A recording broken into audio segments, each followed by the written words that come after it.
बिस्मिल्लाहिर्रहमानिर्रहीम। बच्चों welcome to my channel. बच्चों आज हम क्या करने वाले हैं, आज हम छठी रियाजी के चौथे सबक कसरों पर आमाल ऑपरेशंस ऑन फ्रैक्शंस। तो आज हम क्या करने वाले हैं, इस सबक की जो मशक़ी सेट 9 है, मशक़ी सेट 9 के सवालात को हल करने वाले हैं। बच्चों जैसे कि आप जानते हैं कि हमने इस सबक के पहले वीडियो में हमने क्या किया था, वाजिब कसर किसको कहा जाता है, गैर वाजिब कसर किसको कहा जाता है, और वाजिब कसर को मुरक्कब कसर में किस तरह से तहवील किया जाता है, मुरक्कब कसर को गैर वाजिब कसर की सूरत में किस तरह से तहवील किया जाता है, इसको हमने डिटेल में समझ लिया है। तो बच्चों अगर आपने वो वीडियो को नहीं देखा है तो मेरी आपसे रिक्वेस्ट है कि पहले आप उस वीडियो को देख लें। अगर आप उस वीडियो को देख लेंगे तो आप इस वीडियो में मैं जो आपको पढ़ाने वाला हूँ आप उसको बहुत आसानी से समझ सकेंगे। ठीक है बच्चों, इस वीडियो में हम क्या करने वाले हैं, इस वीडियो में हम मुरक्कब कसर को गैर वाजिब कसर की सूरत में यानी मिक्स्ड फ्रैक्शन को इम्प्रॉपर फ्रैक्शन में किस तरह से तब्दील किया जाता है, इसी तरह से गैर वाजिब कसर को यानी इम्प्रॉपर फ्रैक्शन को मुरक्कब कसर की सूरत में यानी मिक्स्ड फ्रैक्शन की सूरत में किस तरह से तब्दील किया जाता है, इसको डिटेल में समझने वाले हैं। ठीक है, तो चलिए अब हम इस वीडियो की शुरुआत करते हैं। बच्चों मश्क नंबर 9 का पहला सवाल क्या है, मश्क नंबर 9 का पहला सवाल है गैर वाजिब कसर में तहवील कीजिए। ठीक है, यहाँ पर बच्चों हमको क्या करना है, यहाँ पर कुछ मुरक्कब कसरें दी गई है, कुछ मिक्स्ड फ्रैक्शंस दी गए हैं। हमको क्या करना है, इन मिक्स्ड फ्रैक्शंस को यानी इन मुरक्कब कसरों को क्या करना है, गैर वाजिब कसर की सूरत में तहवील करना है यानी इम्प्रॉपर फ्रैक्शन की सूरत में उनको तब्दील करना है। ठीक है, तो चलिए सबसे पहले हम देखेंगे कि पहली मुरक्कब कसर क्या दी गई है। पहली मुरक्कब कसर दी गई है 7 सही 2/5, 7 and 2/5। ठीक है, हमको क्या करना है बच्चों, इस मुरक्कब कसर को गैर वाजिब कसर की सूरत में लिखना है। ठीक है बच्चों, मैंने आपको इस सबक के पहले वीडियो में एक शॉर्टकट बताया था जिसकी मदद से हम क्या कर सकते हैं, जिसकी मदद से हम मुरक्कब कसर को मिक्स्ड फ्रैक्शन को क्या कर सकते हैं, गैर वाजिब कसर की सूरत में तब्दील कर सकते हैं। ठीक है बच्चों, मुरक्कब कसर को मिक्स्ड फ्रैक्शन को गैर वाजिब कसर की सूरत में यानी इम्प्रॉपर फ्रैक्शन की सूरत में लिखने के लिए क्या ट्रिक यूज़ की जाती है, इसके लिए क्या किया जाता है, यहाँ सही अदद से शुरुआत करके इस सही अदद और नसब नुमा यानी डिनोमिनेटर इन दोनों की क्या की जाती है, ज़र्ब की जाती है, और फिर इन दोनों के हासिल ज़र्ब में 2 को जमा कर दिया जाता है और फिर नसब नुमा को जैसे कि वैसे लिख दिया जाता है। ठीक है बच्चों, यहाँ पर मैं उसको लिखकर आपको बता देता हूँ ताकि आप आसानी से समझ सके। बच्चों मुरक्कब कसर को गैर वाजिब कसर की सूरत में लिखने के लिए क्या किया जाता है, इस सही अदद को नसब नुमा से क्या किया जाता है, ज़र्ब किया जाता है। सही अदद को नसब नुमा से क्या किया जाता है, ज़र्ब किया जाता है, और शुमार कुनिंदा को क्या किया जाता है, इन दोनों के हासिल ज़र्ब में जमा कर दिया जाता है और फिर नसब नुमा को जैसे के वैसे ही लिख दिया जाता है। ठीक है, तो इस तरह से हम क्या कर सकते हैं, एक मुरक्कब कसर को यानी मिक्स्ड फ्रैक्शन को क्या कर सकते हैं, गैर वाजिब कसर की सूरत में तहवील कर सकते हैं। ठीक है, अब बच्चों यहाँ पर गैर वाजिब कसर क्या बन जाएंगी, देखिए यहाँ पर हम क्या करेंगे, पहले हम 7 और 5 की ज़र्ब करेंगे। 7 पंजे कितने हो जाएंगे, 35, 7 पंजे 35। अब ये 7 और 5 का हासिल ज़र्ब आ गया। अब हमें क्या करना है, 2 को उसमें जमा करना है। ठीक है, तो ये आ जाएंगे 2, नसब नुमा में 5 जैसे के वैसे आ जाएगा। ठीक है, अब ये 35 और ये 2 कितने हो जाएंगे, 37, 35 और 2 37। ठीक है, और ये नसब नुमा जैसे के वैसे आ जाएगा। ठीक है, तो इस तरह से बच्चों, इस तरह से हमने क्या किया है, यहाँ पर इस मुरक्कब कसर को गैर वाजिब कसर की सूरत में तहवील कर दिया है। बच्चों गैर वाजिब कसर किसको कहा जाता है, गैर वाजिब कसर यानी ऐसी कसर जिसका शुमार कुनिंदा नसब नुमा से क्या होता है, बड़ा होता है। यहाँ पर आप देख सकते हैं कि ये जो कसर है, इस कसर का जो शुमार कुनिंदा है यानी 37, तो ये नसब नुमा से यानी 5 से क्या है, बड़ा है। ठीक है, तो जिस कसर का शुमार कुनिंदा नसब नुमा से बड़ा होता है उस कसर को क्या कहा जाता है, गैर वाजिब कसर, इम्प्रॉपर फ्रैक्शन। ठीक है, तो इस तरह से बच्चों हमने इस मुरक्कब कसर को गैर वाजिब कसर की सूरत में तहवील कर दिया है। बच्चों यहाँ पर हम हमारा जो फाइनल आंसर है इसको यहाँ पर लिख लेते हैं। हमने क्या किया है, ये जो हमारी मुरक्कब कसर थी 7 सही 2/5, इस कसर को, इस मुरक्कब कसर को हमने क्या किया है, गैर वाजिब कसर की सूरत में तहवील कर लिया है। इस कसर को हमने गैर वाजिब कसर की सूरत में किस तरह से तहवील किया है, 37/5। ठीक है, तो इस तरह से ये हमारा फाइनल आंसर आ गया है। ठीक है, अब बच्चों दूसरी मुरक्कब कसर को देखिए। दूसरी मुरक्कब कसर क्या है, 5 सही 1/6, 5 and 1/6। हमको क्या करना है, इस मुरक्कब कसर को गैर वाजिब कसर की सूरत में तहवील करना है।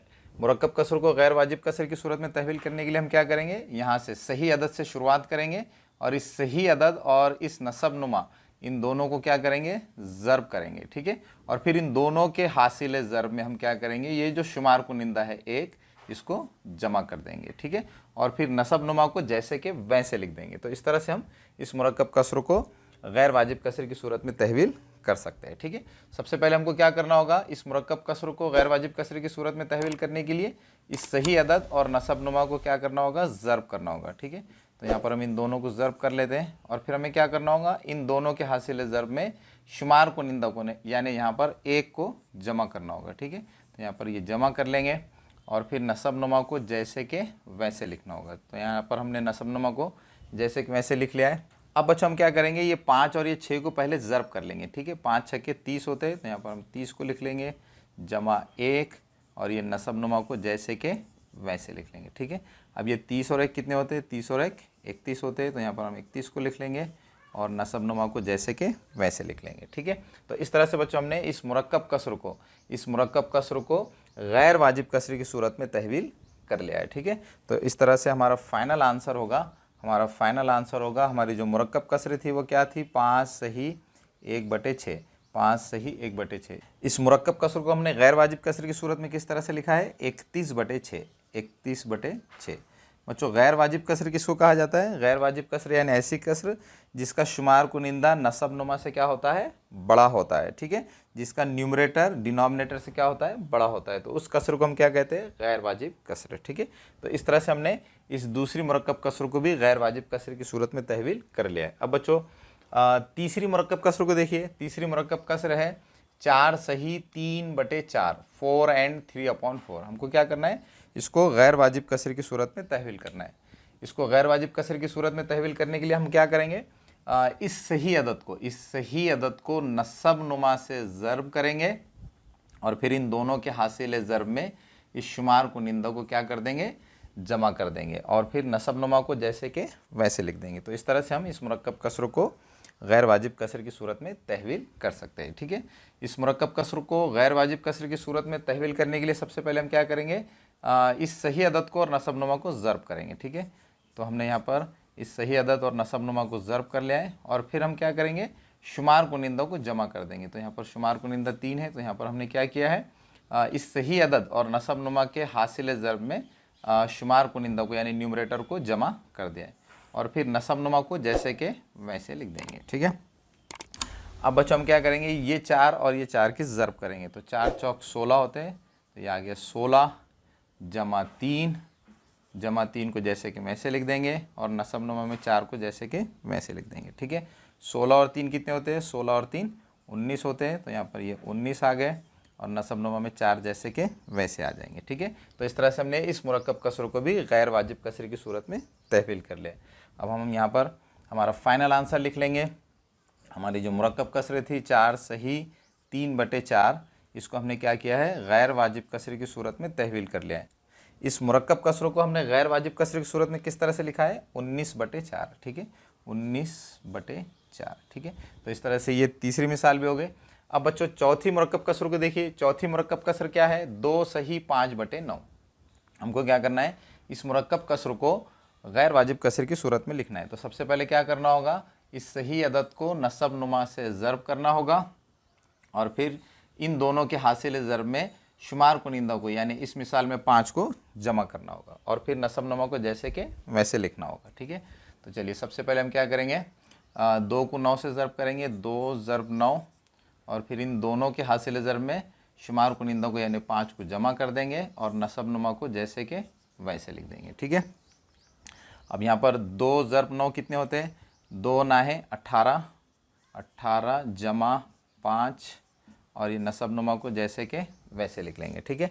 अब 18 और 5 की जमा कीजिए, 18 और 5 कितने होते हैं, 18 और 5 23 और ये नसब नुमा जैसे के वैसे, ठीक है।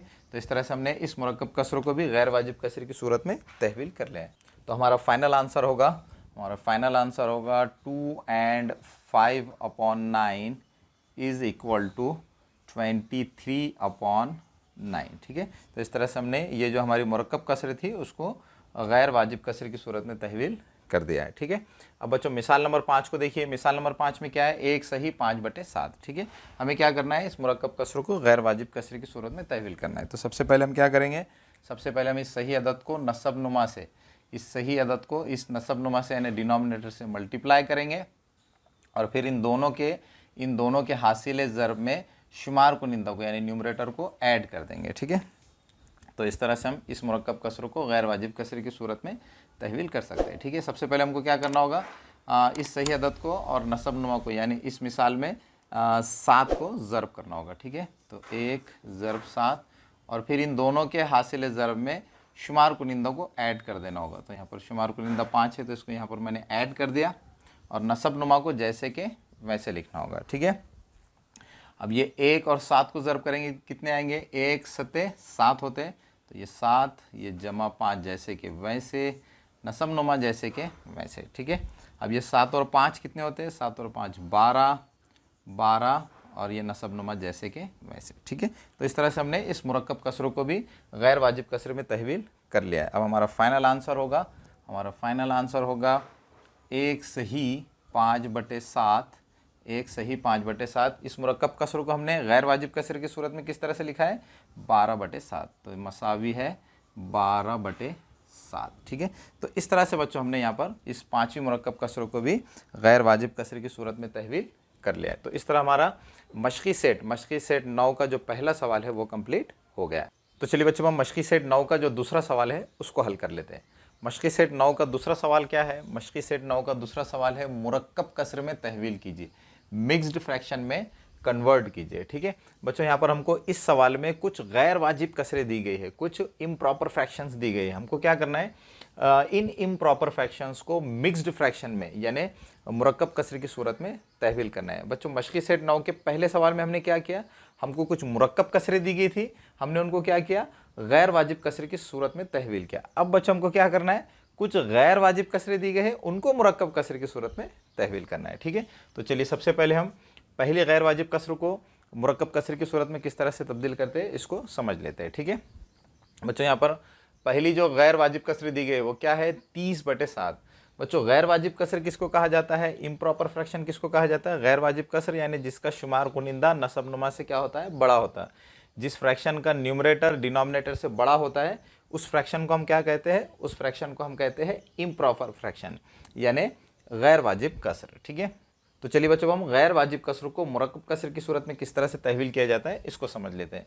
बच्चों, किसी भी गैर वाजिब कसर को मुरक्कब कसर की सूरत में तहवील करने के लिए क्या किया जाता है, गैर वाजिब कसर के शुमार कुनिंदा को नसब नुमा से डिवाइड किया जाता है, तकसीम किया जाता है। ठीक है, तो किसी भी गैर वाजिब कसर के शुमार कुनिंदा को नसब नुमा से डिवाइड करके हम क्या कर सकते हैं, उस कसर को मुरक्कब कसर की सूरत में तहवील कर सकते हैं। ठीक है, चलिए यहाँ पर हम क्या करेंगे, इस गैर वाजिब कसर को मुरक्कब कसर की सूरत में तहवील करने के लिए इस कसर का जो शुमार कुनिंदा है यानी 30, तो 30 को हम क्या करेंगे, इस गैर वाजिब कसर के नसब नुमा से यानी 7 से तकसीम करेंगे। ठीक है, तो यहाँ पर हमें क्या करना है, 30 को 7 से तकसीम करना है। ठीक है, 30 को 7 से तकसीम करने के लिए हम क्या करेंगे, 7 का पहाड़ा 30 आने तक पढ़ेंगे। ठीक है बच्चों, आप जानते हैं कि 7 चौक 28 होते हैं और 7 पंजे 35 होते हैं, लेकिन 35 से 30 से बड़ा हो जाएगा, इसलिए हम क्या करेंगे, 7 का पहाड़ा सिर्फ 28 तक ही पढ़ेंगे। 7 चौक 28 होते हैं, इसलिए 4 को हम यहाँ पर लिखेंगे।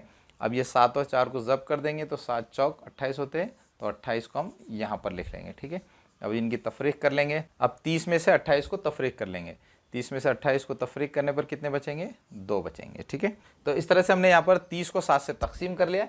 अब बच्चों हम क्या कर सकते हैं, इस गैर वाजिब कसर को मुरक्कब कसर की सूरत में लिख सकते हैं। इस गैर वाजिब कसर को मुरक्कब कसर की सूरत में लिखने के लिए क्या करना होगा, इस गैर वाजिब कसर को मुरक्कब कसर की सूरत में लिखने के लिए हम क्या करेंगे, इस तकसीम का जो खारिज किस्मत है यानी इस तकसीम का जो जवाब है उसको सही अदद के तौर पर लिखेंगे और बाकी को शुमार कुनिंदा में लिखेंगे और मक़सूम अलैह को हम क्या करेंगे, नसब नुमा में लिख देंगे। ठीक है, तो इस तरह से हम क्या कर सकते हैं, इस गैर वाजिब कसर को, इस इम्प्रॉपर फ्रैक्शन को इस तरह से मुरक्कब कसर की सूरत में यानी मिक्स्ड फ्रैक्शन की सूरत में लिख सकते हैं। ठीक है, तो इस तरह से बच्चों हम क्या कर सकते हैं, इस गैर वाजिब कसर को यानी इस इम्प्रॉपर फ्रैक्शन को इस तरह से मुरक्कब कसर की सूरत में यानी मिक्स्ड फ्रैक्शन की सूरत में लिख सकते हैं। ठीक है, तो इस तरह से बच्चों हमने क्या किया है, ये जो पहली गैर वाजिब कसर थी उसको मुरक्कब कसर की सूरत में लिख लिया है। ठीक है, अब बच्चों दूसरी गैर वाजिब कसर को देखिए, यहाँ पर आप देख सकते हैं दूसरी गैर वाजिब कसर है 7/4। हमको क्या करना है, इस गैर वाजिब कसर को, इस इम्प्रॉपर फ्रैक्शन को मिक्स्ड फ्रैक्शन की सूरत में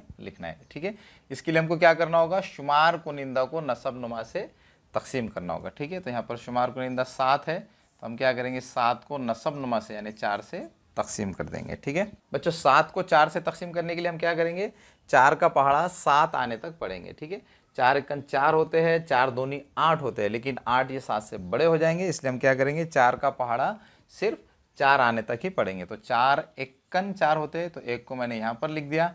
अब 4 को 1 से ज़र्ब कर देंगे, 4 एकन 4 होते हैं, इसलिए हम 4 को यहाँ लिख देंगे। ठीक है, अब इनकी तफरीक कर लेंगे, 7 में से 4 को तफरीक करने पर कितने बचेंगे, 3 बचेंगे। ठीक है, तो इस तरह से बच्चों हमने यहाँ पर 7 को 4 से तकसीम कर लिया है। अब हम क्या कर सकते हैं, इस गैर वाजिब कसर को यानी 7/4 को यहाँ पर हम क्या कर सकते हैं, मुरक्कब कसर की सूरत में लिख सकते हैं।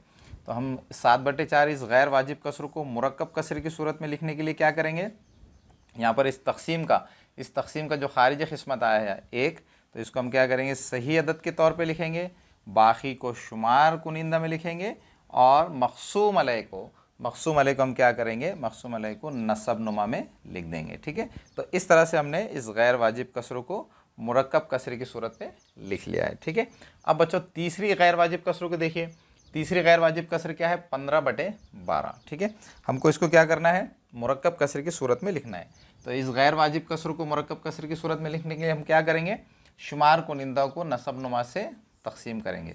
इस गैर वाजिब कसर का शुमार कुनिंदा 15 है, तो हम 15 को नसब नुमा से यानी 12 से तकसीम करेंगे। ठीक है बच्चों, 15 को 12 से तकसीम करने के लिए हम क्या करेंगे, 12 का पहाड़ा इस्तेमाल करेंगे। ठीक है, 12 एकन 12 होते हैं, 12 दूनी 24 होते हैं, लेकिन 24 ये 15 से बड़े हो जाएंगे, इसलिए हम क्या करेंगे 12 का पहाड़ा सिर्फ 12 तक ही पढ़ेंगे। 12 एकन 12 होते हैं, तो मैंने यहाँ पर 1 को जवाब के तौर पे लिख दिया। अब 12 को 1 से ज़र्ब कर देंगे, तो 12 एकन 12 आ जाएंगे, तो हम 12 को यहाँ लिख लेंगे। अब हम क्या करेंगे, 15 में से 12 को तफरीक करेंगे, 15 में से 12 को तफरीक करने पर कितने बचेंगे, 3 बचेंगे। ठीक है, तो इस तरह से हमने यहाँ पर 15 को 12 से तकसीम कर लिया। अब हम क्या कर सकते हैं, इस गैर वाजिब कसर को 15/12 को मुरक्कब कसर की सूरत में लिख सकते हैं। ठीक है, 15/12 को मुरक्कब कसर की सूरत में लिखने के लिए हम क्या करेंगे, सबसे पहले हमारा जो खारिज किस्मत है यानी 1, उसको सही अदद के तौर पे लिखेंगे, बाकी को शुमार कुनिंदा में लिखेंगे, और मक़सूम अलैह को यानी डिवाइज़र को हम क्या करेंगे, डिवाइज़र को हम यहाँ पर नसब नुमा में यानी डिनोमिनेटर में लिख लेंगे। ठीक है, तो इस तरह से हमने इस गैर वाजिब कसर को भी मुरक्कब कसर की सूरत में तहवील कर लिया है। अब बच्चों चौथी गैर वाजिब कसर को देखिए, चौथी गैर वाजिब कसर है 11/8। 11/8 इस गैर वाजिब कसर को मुरक्कब कसर की सूरत में तहवील करने के लिए हम क्या करेंगे, शुमार कुनिंदा को यानी 11 को नसब नुमा से यानी 8 से तकसीम करेंगे। ठीक है, 11 को 8 से तकसीम करने के लिए 8 का पहाड़ा इस्तेमाल करेंगे। 8 एकन 8 होते हैं, 8 दूनी 16 होते हैं, लेकिन 16 11 से बड़े हो जाएंगे, इसलिए हम क्या करेंगे 8 का पहाड़ा सिर्फ 8 तक ही पढ़ेंगे। 8 एकन 8 होते हैं, तो इसलिए मैं 1 को क्या करूँगा यहाँ पर खारिज किस्मत में लिखूँगा। अब ये 8 को 1 से ज़र्ब कर दूँगा, 8 एकन 8 होते हैं, तो हम यहाँ पर 8 लिख लेंगे। अब इनकी तफरीक करेंगे। ठीक है, 11 में से 8 को तफरीक करने पर कितने बचेंगे, 3 बचेंगे। ठीक है, तो इस तरह से हमने 11 को 8 से तकसीम कर लिया। अब हम क्या कर सकते हैं, इस गैर वाजिब कसर को यानी 11/8 को मुरक्कब कसर की सूरत में लिख सकते हैं। ठीक है, इस गैर वाजिब कसर को मुरक्कब कसर की सूरत में लिखने के लिए सबसे पहले हम क्या करेंगे, सबसे पहले हम जो इस तकसीम का जो खारिज किस्मत है यानी 1, तो इसको हम सही अदद के तौर पर लिखेंगे, और फिर बाकी जो आया है जो रिमाइंडर है, तो रिमाइंडर को हम यहाँ पर न्यूमरेटर में लिखेंगे, और जो डिवाइज़र है जो मक़सूम अलैह है यानी 8, तो इसको हम क्या करेंगे नसब नुमा में यानी डिनोमिनेटर में लिख लेंगे। ठीक है, तो इस तरह से 11/8 इस गैर वाजिब कसर को मुरक्कब कसर की सूरत में किस तरह से लिखा जा सकता है, 1 सही 3/8, 1 and 3/8। ठीक है, अब बच्चों पाँचवीं गैर वाजिब कसर को देखिए, पाँचवीं गैर वाजिब कसर है 21/4।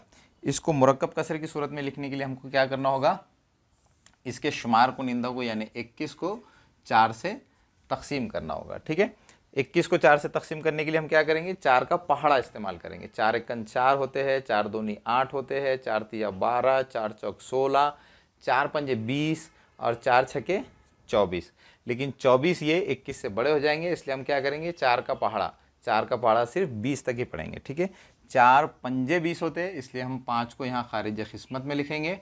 अब 4 को 5 से ज़र्ब कर देंगे, 4 पंजे 20 होते हैं, तो 20 को यहाँ पर लिख लेंगे। ठीक है, अब इनकी तफरीक कर लेंगे। 21 में से 20 को तफरीक करने पर कितने बचेंगे, 1 बचेंगे। ठीक है, तो इस तरह से हमने यहाँ पर 21 को 4 से तकसीम कर लिया। अब हम क्या कर सकते हैं, 21/4 इस गैर वाजिब कसर को मुरक्कब कसर की सूरत में लिख सकते हैं। ठीक है, तो यहाँ पर मैं क्या करता हूँ, इस गैर वाजिब कसर को पहले लिख लेता हूँ 21/4। इस गैर वाजिब कसर को मुरक्कब कसर की सूरत में किस तरह से लिख सकते हैं, इस गैर वाजिब कसर को मुरक्कब कसर की सूरत में लिखने के लिए हमको क्या करना होगा, सबसे पहले ये जो खारिज किस्मत है, इस तकसीम का जो जवाब है यानी जो खारिज किस्मत है उसको हम सही अदद के तौर पर लिखेंगे, और फिर जो रिमाइंडर आया है, जो बाकी आया है, उसको नसब नुमा में लिखेंगे, और मक़सूम अलैह को यानी डिवाइज़र को हम क्या करेंगे, यहाँ पर नसब नुमा में यानी डिनोमिनेटर में लिख देंगे। ठीक है, तो इस तरह से 21/4 इस गैर वाजिब कसर को हम मुरक्कब कसर की सूरत में किस तरह से लिख सकते हैं, 5 सही 1/4, 5 and 1/4। ठीक है, तो इस तरह से बच्चों हमने मशक़ी सेट 9 का जो दूसरा सवाल है, इस दूसरे सवाल के 5 सब क्वेश्चंस को, 5 ज़ैली सवालात को हल कर लिया है। अभी बच्चों सवाल नंबर 2 का एक छठा ज़ैली सवाल रह गया है, लेकिन इससे पहले कि हम छठे ज़ैली सवाल को हम हल करें, मैं ये चाहता हूँ कि आप इसको अच्छी तरह से नोट डाउन कर लें, फिर हम क्या करेंगे, उस छठे ज़ैली सवाल को हल करेंगे।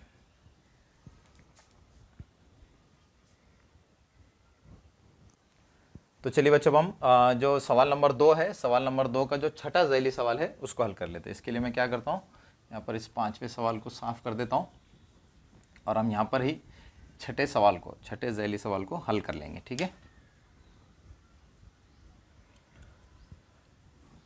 बच्चों, छठा ज़ैली सवाल क्या है, छठा ज़ैली सवाल है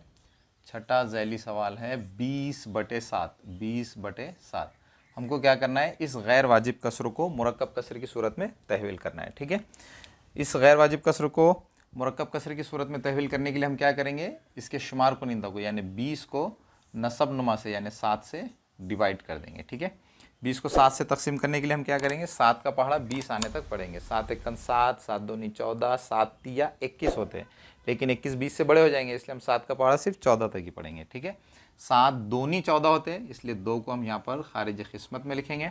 अब ये 7 को 2 से ज़र्ब कर देंगे, 7 दूनी 14। ठीक है, तो 14 को यहाँ पर लिख लेंगे। अब 20 में से 14 को तफरीक करेंगे, 20 में से 14 को तफरीक करेंगे तो कितने बचेंगे, 6 बचेंगे। ठीक है, तो इस तरह से हमने 20 को 7 से तकसीम कर लिया। अब हम क्या कर सकते हैं बच्चों, इस गैर वाजिब कसर को मुरक्कब कसर की सूरत में तहवील कर सकते हैं। ठीक है, इस गैर वाजिब कसर को मुरक्कब कसर की सूरत में किस तरह से लिखा जाएगा, इस गैर वाजिब कसर को मुरक्कब कसर की सूरत में लिखने के लिए हम क्या करेंगे, इस तकसीम का जो खारिज किस्मत है यानी इस तकसीम का जो जवाब है उसको सही अदद के तौर पर लिखेंगे, और इस तकसीम का जो बाकी है, जो रिमाइंडर है, तो उसको हम क्या करेंगे, इसको हम शुमार कुनिंदा में लिखेंगे, और इस तकसीम में जो डिवाइज़र है, जो मक़सूम अलैह है यानी 7, इसको हम क्या करेंगे, नसब नुमा में लिख देंगे। ठीक है, तो इस तरह से हम क्या कर सकते हैं, इस गैर वाजिब कसर को इस तरह मुरक्कब कसर की सूरत में लिख सकते हैं। ठीक है, तो इस तरह से बच्चों हमने मशक़ी सेट 9 का जो दूसरा सवाल है उसको भी हमने हल कर लिया है। बच्चों, मुझे पूरी उम्मीद है कि आपको मशक़ी सेट 9 के सवालात को हल करने में बहुत मज़ा आ रहा होगा। तो चलिए बच्चों, हम मशक़ी सेट 9 का जो आखिरी सवाल है, सवाल नंबर 3, इसको हल कर लेते हैं। ठीक है बच्चों, मशक़ी सेट 9 का तीसरा सवाल क्या है, मशक़ी सेट 9 का तीसरा सवाल है, ज़ैल में दी हुई मिसालों को कसर की सूरत में लिखिए। ठीक है बच्चों, यहाँ पर हमको तीसरे सवाल में 2 मिसालें दी गई है, हमको क्या करना है, इन दोनों मिसालों को कसर की सूरत में फ्रैक्शन के फॉर्म में लिखना है। ठीक है बच्चों, यहाँ पर सवाल नंबर 3 में पहली मिसाल में क्या मालूमात दी गई है, पहली मिसाल में मालूमात दी गई है कि 9 किलोग्राम चावल 5 लोगों में मसावी बांटे तो हर एक को कितने किलोग्राम चावल मिलेंगे। ठीक है बच्चों, हमको क्या करना है, इस मिसाल में जो मालूमात दी गई है उसको कसर की सूरत में लिखना है। ठीक है बच्चों, सबसे पहले हम क्या करेंगे, इस मिसाल में जो मालूमात दी गई है उसको लिख लेंगे। ठीक है, अगर आप इस मिसाल में जो मालूमात दी गई है उसको लिख लेंगे तो आप आसानी से इस मालूमात को कसर की सूरत में लिख सकेंगे। ठीक है बच्चों, सबसे पहले क्या दिया गया है, सबसे पहले दिया गया है कि 9 किलोग्राम चावल। ठीक है, यहाँ पर हम लिख लेंगे चावल कितने दिए गए हैं, चावल दिए गए हैं 9 किलोग्राम। ठीक है, चावल कितने दिए गए हैं, 9 किलोग्राम। ठीक है, इसी तरह से आगे क्या दिया गया है, 5 लोग, ठीक है। यहाँ पर लोगों की तादाद कितनी गए है, इस मिसाल में लोगों की तादाद दी गई है 5, ठीक है। तो यहाँ पर हम लोगों की तादाद भी लिख लेंगे, लोगों की तादाद, लोग कितने हैं, लोग है 5, ठीक है। अब बच्चों हम क्या कर सकते हैं, आसानी से इस मिसाल में जो मालूमात दी गई है उसको कसरे की सूरत में लिख सकते हैं, ठीक है। बच्चों इस मिसाल में हमको क्या करना है, इस मिसाल में हमको ये मालूम करना है कि 9 किलोग्राम चावल को 5 लोगों में मसावी बांटे तो एक फर्द को कितने किलोग्राम चावल मिलेंगे, ठीक है। बच्चों ये मालूम करने के लिए कि 9 किलोग्राम चावल को 5 लोगों में मसावी बांटने पर एक फर्द को कितने किलोग्राम चावल मिलेंगे, हमको क्या करना होगा, हमको 9 को 5 से तकसीम करना होगा। जब हम 9 को 5 से तकसीम कर देंगे तो हमको ये पता चलेगा कि एक फ़र्द को कितने किलोग्राम चावल मिलेंगे, ठीक है। तो इस तरह से बच्चों, इस तरह से हम ये कह सकते हैं कि इस तरह से हम यहाँ पर ये कह सकते हैं कि एक फ़र्द को 9/5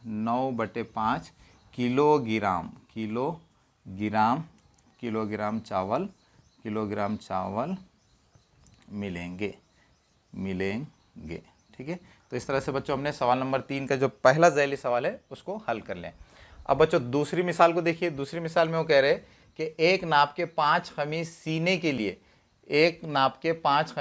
के लिए 11 मीटर कपड़ा दरकार होता है, तो एक खमीस के लिए कितने मीटर कपड़ा दरकार होगा, ठीक है। बच्चों इस मिसाल को कसर की सूरत में लिखने के लिए सबसे पहले हम क्या करेंगे, इस मिसाल में जो मालूमात दी गई है उसको लिख लेंगे, ठीक है। सबसे पहले बच्चों यहाँ पर क्या दिया गया है कि एक नाप के 5 खमीस, ठीक है। तो यहाँ पर हम लिखेंगे खमीस की तादाद, ठीक है। यहाँ पर हम पहले खमीस की तादाद को लिख लेंगे। इस मिसाल में खमीस की तादाद दी गई है खमीस, ठीक है। खमीस की तादाद कितनी दी गई है, 5, ठीक है। इसी तरह से आगे क्या दिया गया है, आगे दिया गया है 11 मीटर कपड़ा, ठीक है। तो कपड़ा कितना है, कपड़ा है 11 मीटर, ठीक है, 11 मीटर, ठीक है, 11 मीटर, ठीक है। बच्चों इस मिसाल में हमको क्या करना है, इस मिसाल में भी हमको क्या करना है, इस मिसाल में जो मालूमात दी गई है तो उनको क्या करना है, कसरी की सूरत में, फ्रैक्शन के फॉर्म में लिखना है, ठीक है। बच्चों इस मिसाल में क्या मालूमात दी गई है, इस मिसाल में ये मालूमात दी गई है कि 5 खमीस सीने के लिए, एक नाप के 5 खमीस सीने के लिए 11 मीटर कपड़ा लगता है, तो एक खमीस सीने के लिए कितने मीटर कपड़ा लगेगा, ठीक है। तो बच्चों ये मालूम करने के लिए कि अगर 5 खमीस सीने के लिए 11 मीटर कपड़ा लगता है तो एक खमीस सीने के लिए कितने मीटर कपड़ा लगेगा, ये मालूम करने के लिए हमको क्या करना होगा, ये मालूम करने के लिए हमको 11 को 5 से तकसीम करना होगा। जब हम 11 को 5 से तकसीम कर देंगे तो हमको ये पता चलेगा कि एक खमीस सीने के लिए कितने मीटर कपड़ा लगता है, ठीक है। एक खमीस सीने के लिए कितने मीटर कपड़ा लगता है ये मालूम करने के लिए हमको क्या करना होगा, 11 को 5 से तकसीम करना होगा, ठीक है। एक खमीस सीने के लिए, एक खमीस